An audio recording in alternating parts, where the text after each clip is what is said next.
आज की इस वीडियो में मैं एक स्लेशर मूवी को एक्सप्लेन करने वाला हूँ, जहाँ पर दो ट्विंस ब्रदर एक पत्थर से इफेक्टेड होकर कैनिबल्स बन जाते हैं। तो मूवी की स्टार्टिंग में हमें एक पोस्टमैन को दिखाया जाता है, जो जंगल में एक घर में लेटर देने के लिए आया हुआ होता है।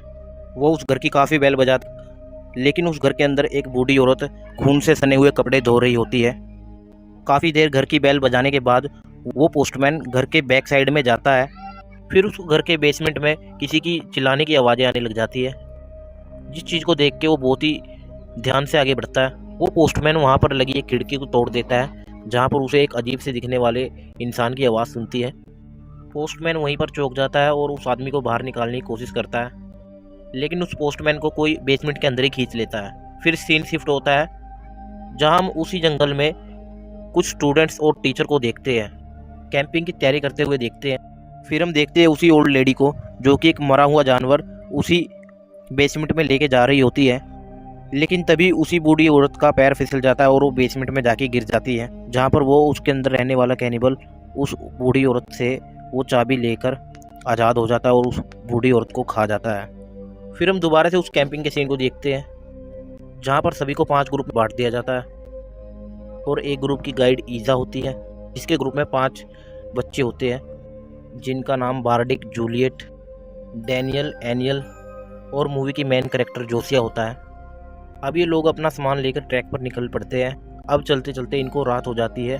फिर ये एक जगह पर रुककर कैंपिंग करते हैं। फिर ये सारे स्टूडेंट अपने आप को अपनी बैक स्टोरी बताने लग जाते हैं कि स्टूडेंट अपनी अपनी लाइफ में कैसे डिप्रेस हो जाते हैं, और इसी चीज़ को दूर करने के लिए वो उस ट्रिप पर आए थे। इनकी बातों के दौरान वहाँ पर कुछ झाड़ियों में आवाज़ें आने लग जाती है, जिनको देखने के लिए ईसा धीरे धीरे आगे बढ़ती है। फिर करीब जाने के बाद उसको पता चलता है कि वहाँ पर एक भेड़िया होता है। फिर वो लोग चैन की सांस लेते हैं और अपने अपने कैंप में सोने के लिए चले जाते हैं। अगर डैनियल को नींद न आने की वजह से वो डेक के पास चला जाता है। फिर वो मोबाइल के ज़रिए इंस्टाग्राम चलाने लग जाता है। फिर हम किसी को डैनियल के करीब आते हुए देखते हैं, जो डैनियल को पकड़ लेता है और दिखने में काफ़ी ज़्यादा मोटा और हट्टा कट्टा होता है, और वो बहुत ही ज़्यादा अजीब सा होता है। वो आदमी डैनियल को पेड़ पर पटक पटक कर मार देता है और उसकी बॉडी को खाने के लिए ले जाता है। और फिर अगली सुबह डैनियल के ना आने पर ईसा बहुत ही ज़्यादा परेशान हो जाती है, क्योंकि वो सारे बच्चे उसकी जिम्मेदारी थे और फिर सारे बच्चे उसको आसपास ढूंढने लग जाते हैं। फिर जोसिया को पेड़ के ऊपर ताज़ा खून दिखता है, जिसकी वजह से वो लोग बहुत ही ज़्यादा डर जाते हैं। फिर ईसा डिसाइड करती है कि वो जोसिया और जूलियट के साथ डैनियल को ढूंढने के लिए जाएगी। तब तक एनियल और बार्टेन उनके आने तक कैंप में इंतज़ार करेंगे। ये तीनों डैनियल को ढूंढते ढूंढते उसी घर पर पहुंच जाते हैं, जहां पर वो दोनों कैनिबल भाई रहते थे। अब ये तीनों घर के अंदर जाते हैं, जहां पर उन्हें सब कुछ बिखरा हुआ नज़र आता है। तभी उन दोनों भाइयों में से एक भाई घर के अंदर आ जाता है, जिसकी आवाज़ उन तीनों को सुन जाती है, जिसकी वजह से ये लोग बेसमेंट में छुप जाते हैं, जहाँ पर उन लोगों को डैनियल की कटी हुई लाश मिलती है। इसको देख के ये तीनों डर जाते हैं। इतनी देर में डैनियल की बॉडी में रखा हुआ जो मोबाइल होता है वो बजने लग जाता है, जिसकी आवाज़ ऊपर खड़ा हुआ कैनिबल सुन लेता है। कि कैंपिंग के दौरान सबके मोबाइल स्टार्ट वाले लीडर ने रख लिए थे, लेकिन डैनियल अपने साथ मोबाइल ले आया था, जो उसकी जेब में पड़ा था। वो कैनिबल आवाज़ सुन के नीचे आ जाता है, इसीलिए जोलेक और जोसिया उस छोटे से होल से बाहर आ जाते हैं, मगर एजा अंदर ही रह जाती है। फिर वो मॉन्स्टर एजा का गला काटकर बाहर फेंक देता है, जो सीधा उनके पैरों के पास आकर गिरता है। ये दोनों मदद के लिए वहाँ से भागते और भागते भागते उन्हें एक और घर मिलता है। और यहाँ दूसरी तरफ बार्टेक और एनल एक दूसरे से बात कर रहे होते हैं कि तभी बार्टेक देखता है कि एनल के मुंह से एक राड आर पार हो गई है, जो कि उस मॉन्स्टर के दूसरे भाई ने फेंकी थी। फिर बार्टेक वहाँ से डरकर भाग जाता है और भागते भागते चर्च के पास आ जाता है, और चर्च में जाकर वो फादर से मिलता है और फादर को सारी सिचुएशन बता देता है। लेकिन वो फादर उसे धोखा देता है और उसी को बेहोश कर देता है। कुछ देर बाद बार्टेक की आँख खुल जाती है और खुद को वो चेयर से बंधा हुआ पाता है। फिर फादर बार्टेक को बताते हैं कि उसको पता है कि वो गे है और उसे जीने का कोई हक नहीं है, और ये कहते हुए फादर उसको वहीं पर छोड़कर चले जाते हैं। और फादर के बाहर आते ही वो दरिंदा भी वहाँ पर आ जाता है और फादर की दोनों आंखों को फाड़ देता है, और इसके बाद वो उसको मशीन में डालकर पीस देता है। चर्च के अंदर बार्टेक अपने आप को खुद किसी तरह आज़ाद करवा लेता है, और बार्टेक उसी मॉन्स्टर को देख लेता है जो चर्च के बाहर फादर के पीस कर रहा था।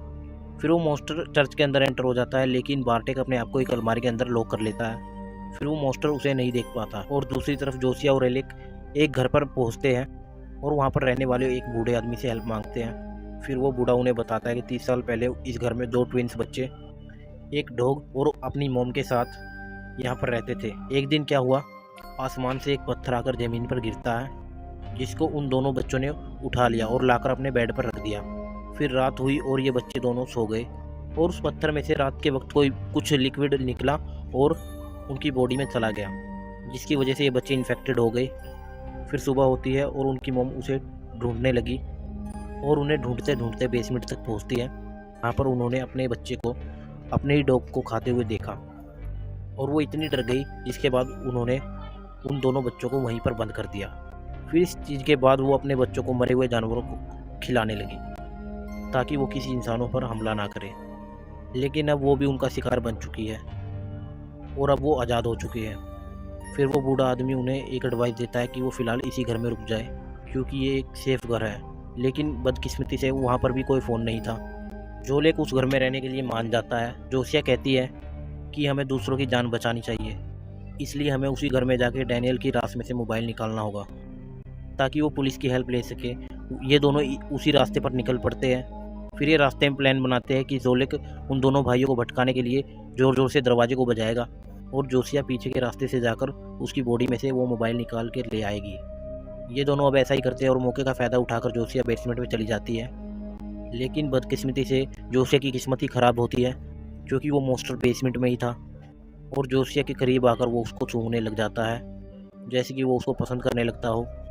और इतने में ही पीछे से जोलिक आकर उस मॉन्स्टर के पेट में चाकू मार देता है, लेकिन उसको कुछ भी नहीं होता है और वो मॉन्स्टर उल्टा जोलिक की ज़बान को निकाल कर खा जाता है। कुछ देर बाद जोसिया की आँख खुलने पर वो अपने सामने जोलिक को बहुत ही ज़्यादा जख्मी हालत में पाती है और वो खुद भी जंजीरों में बंधी हुई होती है और वो काफ़ी मुश्किल से अपने दोस्त की हेल्प करने की कोशिश करती है। जोलिक इतने दर्द में था कि वो जोसिया से रिक्वेस्ट करता है कि वो उसकी जान ले ले। ज़्यादा रिक्वेस्ट करने के बाद मजबूरी पर आकर जोसिया अपने दोस्त को मार देती है। फिर हम ऊपर देखते हैं जहाँ पर एक भाई आराम करता है और वो दूसरा मॉन्स्टर शिकार करने के लिए बाहर चला जाता है।